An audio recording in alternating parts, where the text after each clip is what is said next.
ఎక్కడెక్కడెక్కడెక్కడెక్కడా అయ్యప్ప స్వామి ఉండేది ఎక్కడా ఎక్కడెక్కడెక్కడెక్కడెక్కడా మణికంఠ స్వామి దాగింది ఎక్కడా శబరి కొండలోన భక్తుల గుండెలోన పంపనది తీరాన కన్నీటి దారలోన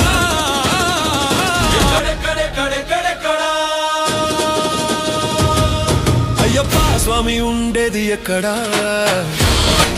కఠినమైన కరిమల ఎక్కేటి దారిలోన ముళ్ళను కూడా పూలుగా మార్చెటి మనసులోన అలుదా నదిలోన అంతులేని భక్తిలోన కల్లా కపటం లేని కల్లెలి కోటలోన స్వామి అడు